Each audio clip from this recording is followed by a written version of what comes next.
No more fooling around, Rangers. It's morphin' time! So, we need to talk about Power Rangers. Mastodon! Pterodactyl! Triceratops! Saber-tooth tiger! Tyrannosaurus! Actually, we don't, but I want to anyway. Alright, let's do it! I will clarify that I was obsessed as a child, although not as much with the original series as you'd expect. It was actually the In Space and Lost Galaxy seasons I worshipped, and I also had a thing for RPM, and yes, seeing Ika Darville and Spartacus after was every bit as jarring as you'd expect. But the theme song for the original Mighty Morphin season? Go, go, Power Rangers! I'll frequently don my Blue Ranger suit for no apparent reason, so by now I've probably established my fan credentials, even if I did fall asleep while watching the Turbo movie. And before I go into the required history lesson, I just have to reveal my hand early and say that the 2017 movie was so good.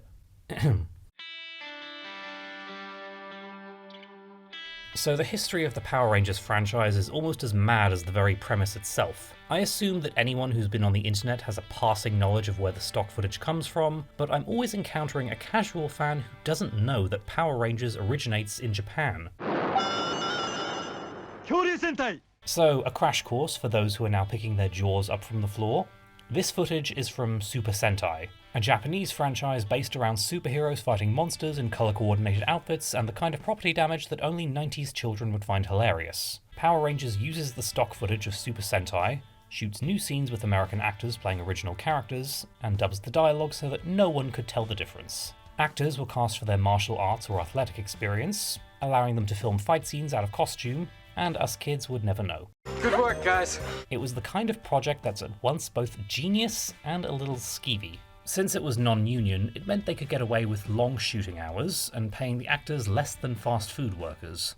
I got all kinds of stuff, pillowcases with my likeness and, the character that I made popular, but I've never made anything off of it. But regardless of the lousy way almost every cast member was treated, each of them enjoys great popularity these days on the convention circuit. My inner 5-year-old is freaking out because I'm talking to the Power Rangers right now. Oh my god. To anyone who attributes Power Rangers nostalgia to your average 80s or 90s IP that has an enthusiastic fanbase, do not underestimate just how big this series was. Season 1 was initially 40 episodes, which was already quite long for a new kids show, but Power Rangers was an unprecedented success in terms of ratings and merch sales, so they had to film an additional 25 episodes for the season alone. No way. Really? This was a Game of Thrones-sized phenomenon, and the nostalgia for the series is serious in itself. And I just want to say thank you for being a woman of color. Yeah. That I can see myself on TV. And I just want to say thank you. You're a true inspiration to all of us. It may seem like just another cheesy kids show, but it doesn't mean Power Rangers itself has no value. For one, take a look at the lineup. How do you guys feel about female superheroes out there? It's an almost even split between boys and girls, 3-2, although the divide increases when Tommy comes along. Notably, there was only one female in the Super Sentai footage, and producers actively changed the Yellow Ranger to a girl for Power Rangers. If anyone ever wondered why Kimberly's suit has a skirt and Trini's doesn't, fun fact, most of the Japanese stunt performers were men, and the Pink Ranger's skirt was to try and hide the package. But in an era where kids shows still had very strict gender divides, you could usually tell who something was made for by how many members of the opposite gender they had in as tokens. The 90s made an effort to make shows more gender neutral, and this usually started with adding in more female characters. I feel better already. Rugrats, for example, would initially just have Lil as the only girl, before they decided to turn the bully character into a girl too and create Angelica, also introducing Susie in season 2 and eventually Kimmy towards the end. This was a conscious attempt to give girls more representation, and also allowed for more varied female characters within the one narrative. I mean, the outfits are cool and everything, but my hair gets all tangled up inside the helmets. Kimberly, for example, is the feminine Pink Ranger, with a gymnastics background and Valley Girl persona.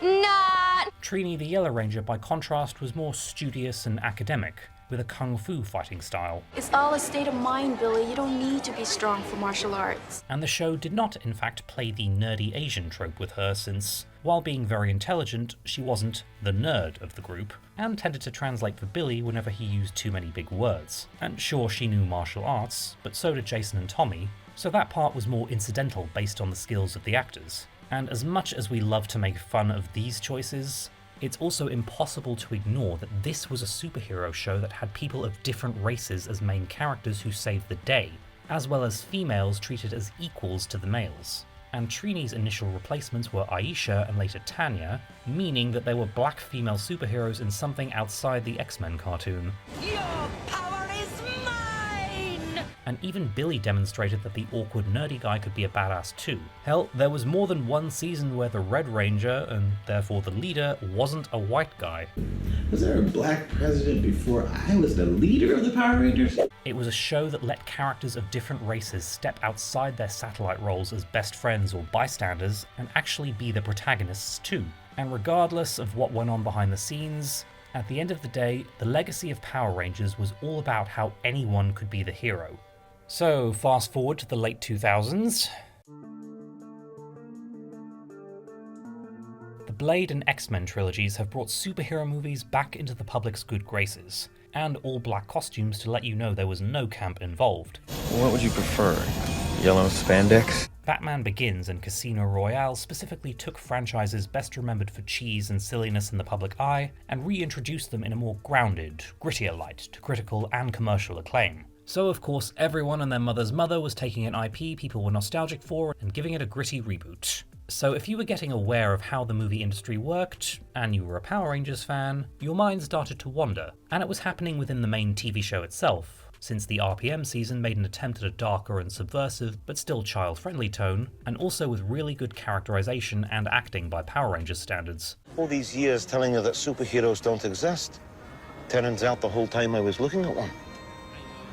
Unsurprisingly, it's the season where most of the cast went on to bigger and better things. And in the film world, things were happening too. I don't see how that's a party. By the mid-2010s, the Marvel Cinematic Universe had become a goldmine, and achieved the impossible task of featuring heroes who didn't wear all black, being family-friendly and still accessible to older demographics.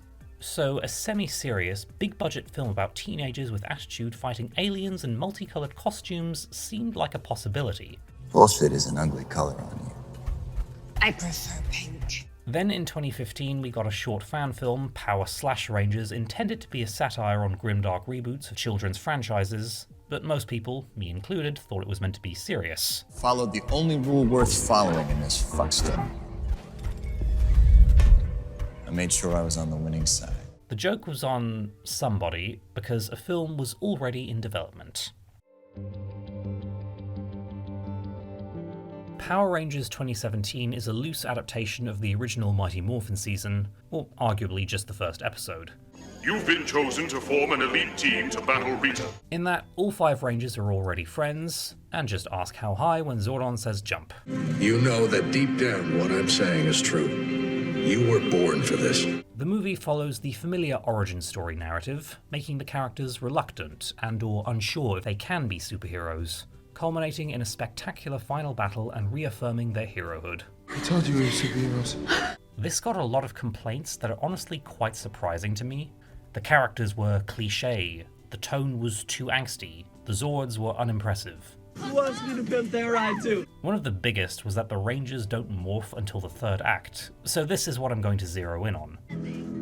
We're too late. In the era of gritty reboots for beloved IPs, audiences were starting to get sick of everything being an origin story, and the mantra was that you could skip the first film because all the good stuff would be in the sequel. Create your own destiny, right? Now, people did have reasons to be annoyed, considering Gem and the Holograms took a bold, colourful, and truly outrageous cartoon and conventionalized it into a bland 2010s coming-of-age drama, even with a fan of the original at the helm. And when Doctor Strange was in the works, there were debates over whether an origin story was needed or not, since audiences were getting fatigued with them, but it was also argued that Doctor Strange's origin was needed because a general audience wasn't familiar with a surgeon-turned-wizard who saves the world through atomic trolling powers. It's easy to interpret the reasoning behind introducing Black Panther and Tom Holland's Spider-Man in Civil War as a way of sidestepping their origin stories and letting their solo films be what they were. But here's the thing with the origin story trope. If you dislike a film that uses the trope, that does not mean the trope itself is bad. It's because the film didn't use it well. The origin story in a superhero movie is a lot like the first 20 minutes in a horror, specifically one with a monster or killer. TV Tropes used to have a page called 20 Minutes with Jerks, complaining about horror movies that don't have the monster show up immediately. But here's the thing, the quality of the movie does not hinge on when the monster or the killer shows up, but on how you feel when it finally does. If you're checking the time and wondering when the horror's gonna start, it means the movie did a bad job at developing its main characters. But if the movie has made its protagonists likable, engaging, or at least understandable, then you won't care whether the monster shows up immediately or later on, because you'll be invested in the characters and or the story. I was surprised the dog turns on. Fucking cold! Dog Soldiers is a great example of giving us 20 minutes with a group of soldiers we all find funny and likeable, and therefore we want to see them survive a werewolf attack. And you can also tie the supernatural elements to the main story. Take a 2017 indie horror called Pyewacket. I can't believe you wanted to kill your own mother. That's the scary part. The first half of the film is a family drama establishing a very dysfunctional relationship between a grieving mother and daughter, all building towards the midpoint where the daughter summons a demon to kill her mother, and the rest of the film being about her fear over whether it'll actually happen. I regret it, okay? The story wouldn't work if Leah summoned the demon earlier, because it's more important that we understand why she would do such a thing. That film's biggest strength is its restraint with not playing its hand too early, and in the superhero origin, it's not when the beats happen, it's why. Wow, I got devoured by a tangent there. Power Rangers 2017 is not a perfect movie by any means. She must be stopped. When is she coming? Its weakest parts are whenever it's time for exposition, and I personally would have trimmed down this extended build up to Alpha 5's introduction in favour of a longer fight sequence here. And there are plenty of deleted scenes that would have added a lot more. Do you know my name? I'm sorry. While I did smile at the Amy Jo Johnson cameo, I wish they could have featured all the original cast members. I could have been a security guard going, hey, come back here, you know, anything, just a cameo for all of our fans from 25 years. Right. The purist in me also can't ignore that a distinctly 90s series is given more of an 80s throwback, taking inspiration from the likes of Stand By Me, The Outsiders, and obviously The Breakfast Club. It's my first time here. It's exciting. I do prefer this concept art of what the Zords might have looked like too. And if I read too much about what earlier plans involved, I will find myself imagining what the film might have been.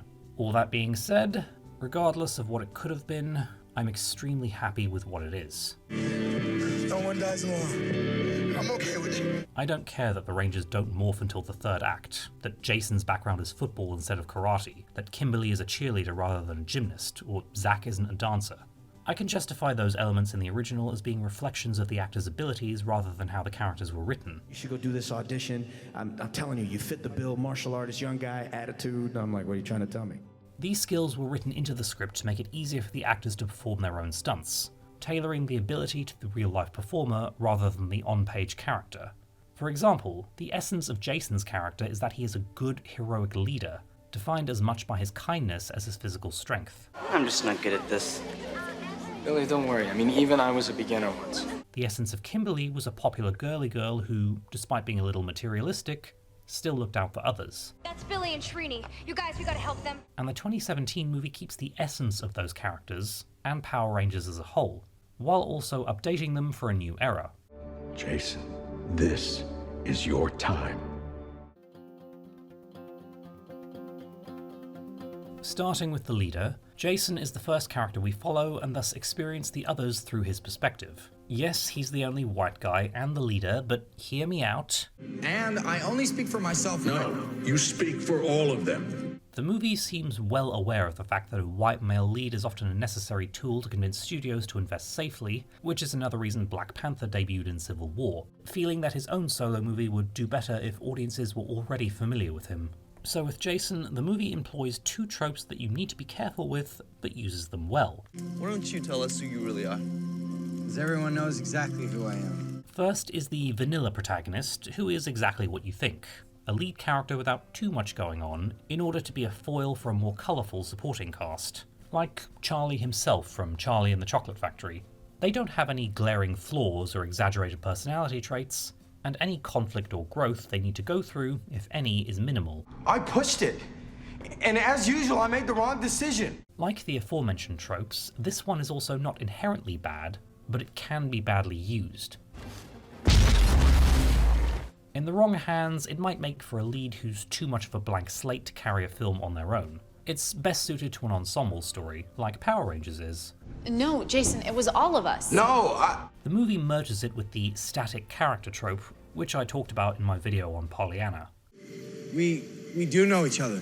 Oh, we know who each other are, but we don't really know each other. Jason is a golden boy at the start of the film, with a decorated sports career that comes to an end through a bad mistake. And now I walk around town and everyone's looking at me like I ran over their dog. Although he spends the first half in a state of disgrace, his arc isn't actually one of redemption. Did you just slap me? He has already redeemed himself in the first act of the film, willingly taking the punishment for the prank to save the rest of his teammates, and turning his back on football if you go by the deleted scenes. You asked him, do you think if he trains and does drills, he can get back to where he was? And the doctor paused for what seemed like a year and said it's possible. Dad, it's hard to say. He already stands up for Billy in detention and helps him out, so he's not in need of growth to become a better person. None of us really know each other, okay? But somehow, we were all in the same place at the same time. Since he was a quarterback beforehand, he's already well suited to become a leader somewhere else. And the rest of the film is Jason inspiring growth or self-actualization in others and acting like the leader that everyone needs. So his arc is losing one thing, understanding that he can't have it back, and then gaining something he's better suited to. And his resolution is the hint that his father knows he's a ranger, demonstrating that he wasn't in need of growth, but rather of recognition for growth that already happened. This is your team. Thank you. Also, like Andy Whitfield in Spartacus, Dacre Montgomery blends physicality with sensitivity very well. I don't know, it's just so angry. This movie surprisingly walks a very good balance between making Jason engaging enough to not feel bland, and preventing him from overshadowing the rest of the ensemble. For while Jason has a story, it's not just his story. Kimberly is the one who has the true redemption arc in this film, and it's a choice I'm here for, since the female lead in a superhero film often has to make do with being the responsible foil for a flawed male. This must suck. It does. Kimberly is introduced at the tail end of the fallout for something that happened in her friend group, later revealed to be a nasty act of revenge porn. But she shared it with me, privately. She trusted me. And you sent that pic to Ty? And you know what? The movie doesn't try to minimize or justify what really is an extremely low move. That's not exactly how it happened. I mean, he's a liar. Kimberly does, but the movie doesn't, and therein is her redemption story. There's literally thousands of photos going around school. I don't care about them. I care about this. I did this. What makes this work for me is that at the beginning, she's already trying to atone by attempting to be nice to the likes of Billy and Trini, but it's definitely more performative than actually valid. Transferred in a month ago. We have English together, right? I've been at Angel Grove for over a year now. We have biology together. Good talk. And she's still downplaying what she did. What's the running gag early on? You punched his tooth out. They put it back. Then you know I punched his tooth out. I know they put it back. And in her first conversation with Jason, she blames the town itself for her situation. I stare down at Angel Grove and wonder how such a small crab town could cause me such misery. This conflict comes from her being too afraid to admit just how mean what she did was, because in her mind, it would make her irredeemable. So I lied. I blamed everyone else. She also takes whatever bullying her former friends throw at her with an "I deserve this" mentality, hoping that if she just takes the punishment and tries to do good deeds for long enough, it'll alleviate her guilt. I didn't realize how mean it was until I saw her face. Kimberly's growth is represented by her taking responsibility for what she did, admitting she was completely in the wrong, and Jason convincing her that she can still move on from it. It can't be erased. Then live with it. You did an awful thing. It doesn't make you an awful person. As someone who believes more in accountability than punishment for its own sake, I'm on board with this. And I give credit to Dean Israelite for deleting the romance subplot in favor of focusing more on Kim's overall redemption. Whatever we've said to each other, it doesn't matter. In an era where the strong female character was the best female representation to hope for, here we get something that doesn't sugarcoat how awful teenage girls can be, doesn't downplay bad behavior due to a double standard, and offers a well-rounded character who also happens to be a woman of color. This is the only thing that matters. And Naomi Scott is good. Not just good for this type of movie, but good. Pick him up. Help me pick him up! Moving on to Zack, I do feel as though there could have been more done. Yo, look, we all found these. They're worth any money? Regardless of potential, I do still love the character that we got. I'm Zack, and I am a Power Ranger.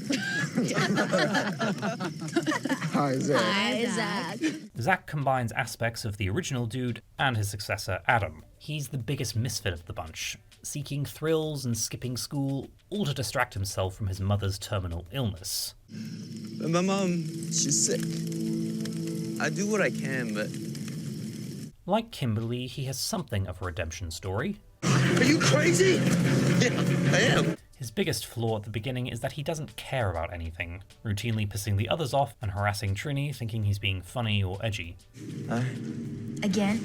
He even admits to sleeping outside some nights because... Sometimes I get too scared to stay there at night, because I'm afraid she can't make it. So the essence of Zack's arc in this film isn't just learning to be a team player, but allowing himself to be vulnerable.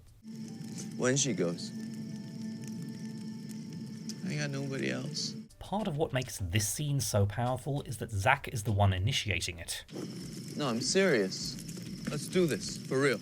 He's the one offering up his fears and vulnerabilities to make up for his earlier stupidity, and this time making a proper effort to be Trini's friend. After this, you'll notice that he stops hitting on her. Zack! Zack, stay with me, Zack! I really love what Ludi Lin does with this role. I think being with you guys is good for me. And how often do you see a blockbuster depicting the very real problem of Asian American poverty? I live in the Melody Mobile Home Park. It's just me and my mom. Bao Fi, writing for the Nerds of Color blog, says, "We're all familiar with the model minority myth. The false notion that Asian Americans have somehow pulled themselves up by their bootstraps to be successful. And despite statistics that show that Asian American poverty and educational disparity is growing faster than ever, there is still a perception that all Asians have relative privilege, especially as it relates to class." In the same year Ghost in the Shell and Iron Fist were released, drawing controversy for favouring white leads in roles that fans were insisting should have been Asian, and the sidelining of actual Asian superheroes in X-Men Apocalypse and Suicide Squad the previous year, Power Rangers offered up something else. Again, not the lead, but a lead nonetheless. Have any of you morphed before? Yes, but only in the shower. Eric Francisco wrote on the refreshing nature of Zack's character for Inverse. An unusual life path is carved for Zack by the very thing that will shun him for it, a deep connection to Asian and immigrant family values. That fact is at the core of any minority hyphenate experience in America today, but why it shines so bright in Power Rangers is because the unusual part of this representation, Zack's poverty, is unfamiliar to not just mainstream white America, but Asian Americans who buy into the model minority myth. So while on the surface one can say that Zack doesn't have as much screen time or feels less prominent than the others, the fact is that he still gets scenes that are all about him, or where he's the driving focus. Not a video game. We get to see him interact with his mother and speak Chinese with her.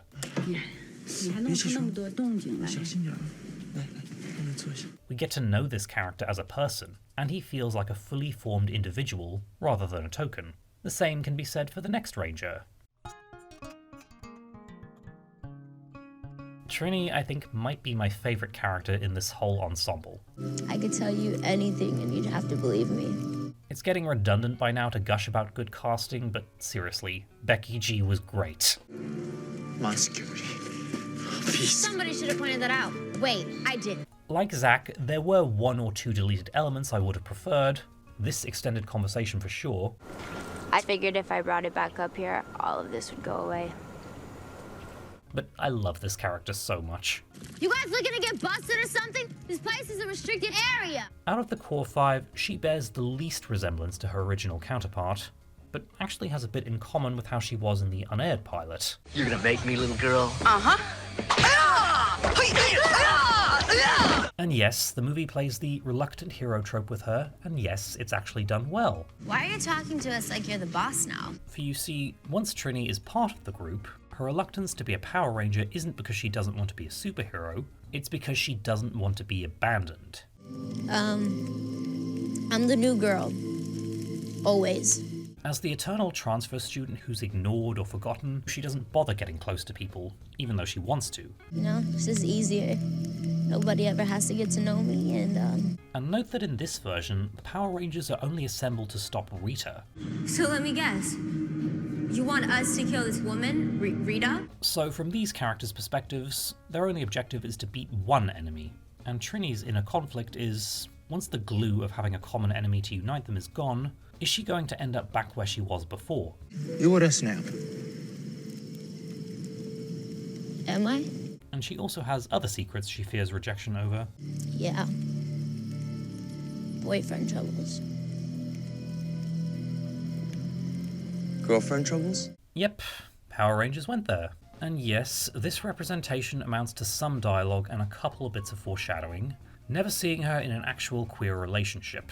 But I will excuse this, unlike for, say, The Imitation Game.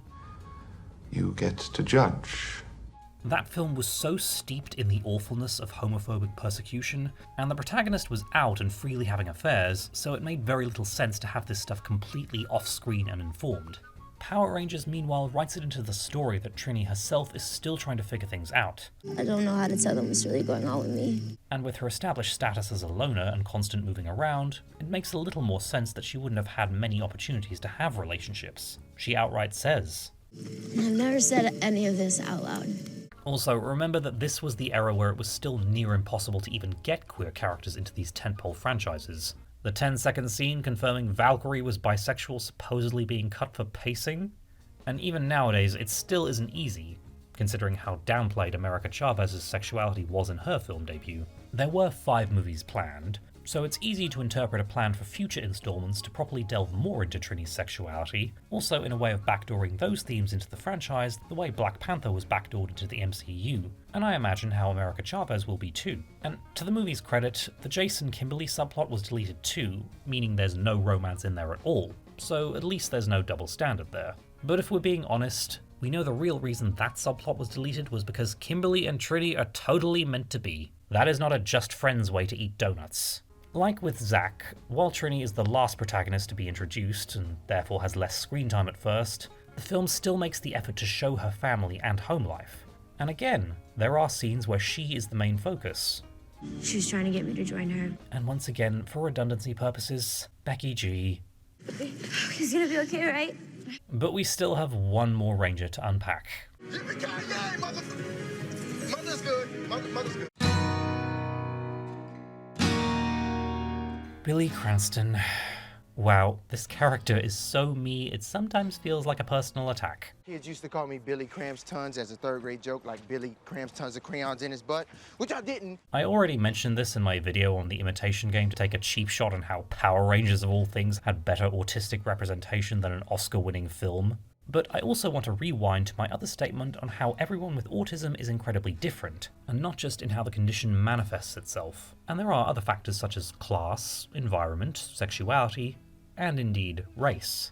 So even if I didn't recognize similarities between Billy and myself, that wouldn't automatically make it bad representation. Can you stop touching me now?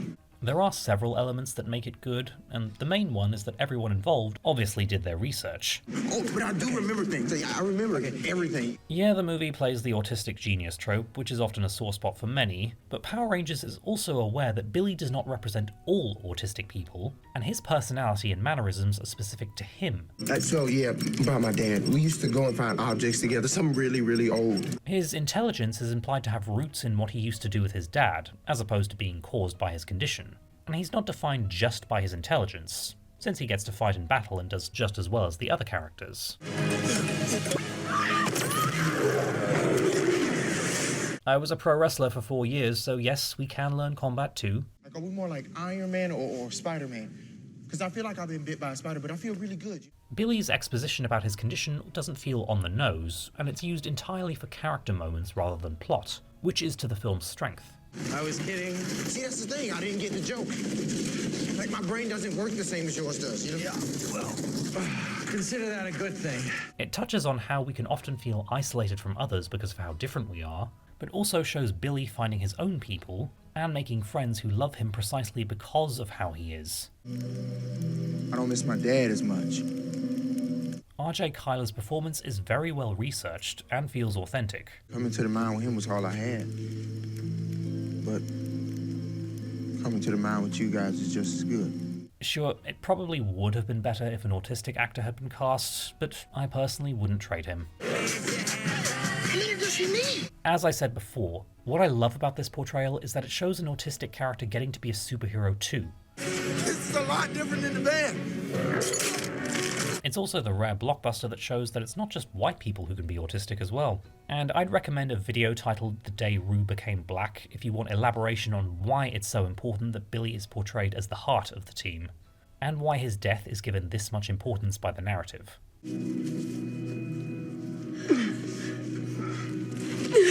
We'll have to segue back to the actual plot because this is where I step out of line with the "they should have morphed earlier" criticism. And that brings us to... Emotional storytelling is what can help familiar tropes still feel appropriate and not cliched. Why didn't you step through? That was your only chance. I know. But only one can come back. Sure, the friggin' poster spoiled that Billy was going to make it to the final battle and morph, but if your plot twist just hinges on the audience not seeing it coming, well, put it this way.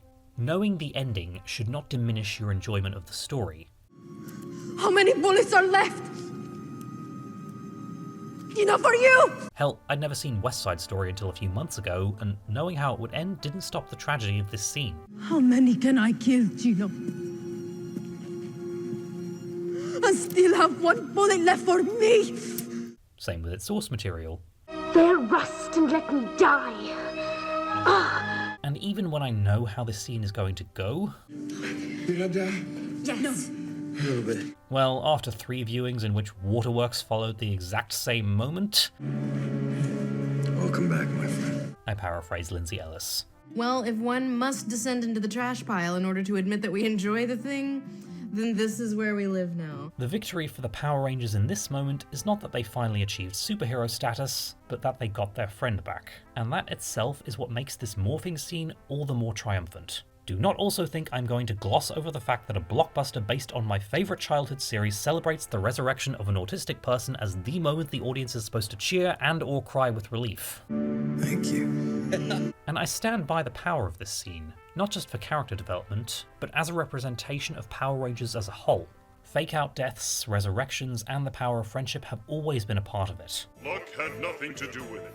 Power Rangers was a superhero series that was founded on friendship and unity, showing people of different backgrounds united by their bonds as friends. Other seasons had the team being assembled based on ability or circumstance, but friendship has always been a major theme. So yes, I do appreciate that the morphing is not caused by mastering physical skill or combat training, but by the power of friendship. Thank you for being my friends. And what is it Jason says in the very first episode? Martial arts was not developed to hurt others. This will take us to our final point of contention.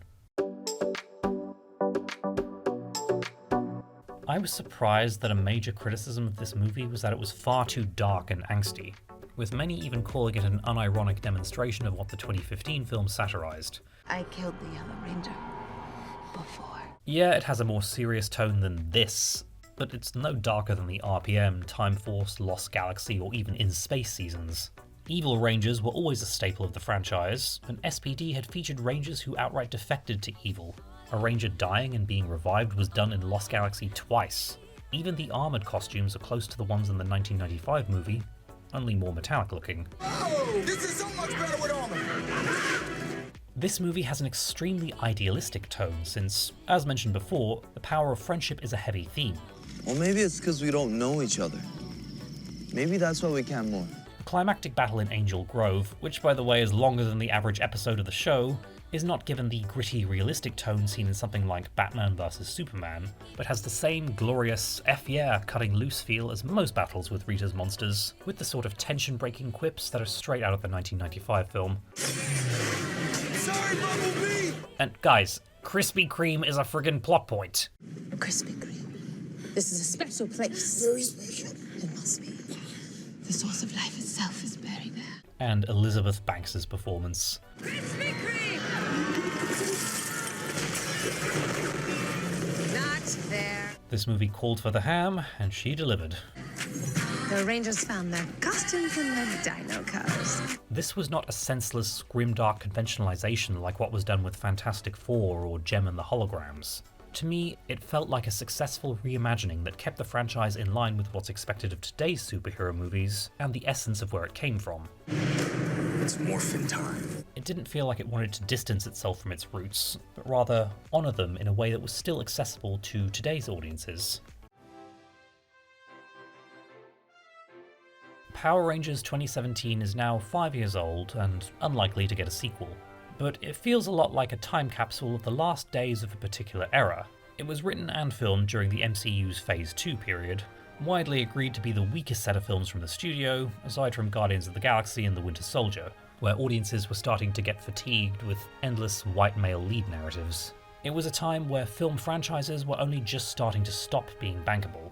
We're all screw-ups. And as much as I hate this scrubby bullshit town, I don't want to just sit around and watch it die, okay? Power Rangers 2017 felt to me like a glimmer of hope in the days before Wonder Woman and Black Panther, as a celebration of what potential diversity in superhero movies might achieve in the future. Unlike other awful attempted franchise kickstarts like The Mummy, Pan, and King Arthur Legend of the Sword, it looks very much like it wanted to do its source material justice.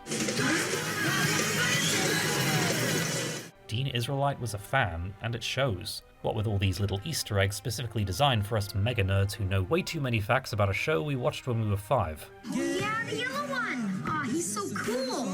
I didn't know it's a he. It feels like a film made by fans, specifically for fans. And in the years since its release, I've repeatedly gone back to it and found so many things to enjoy and appreciate, and become even more appreciative of just how lucky we were to get this as our Power Rangers movie.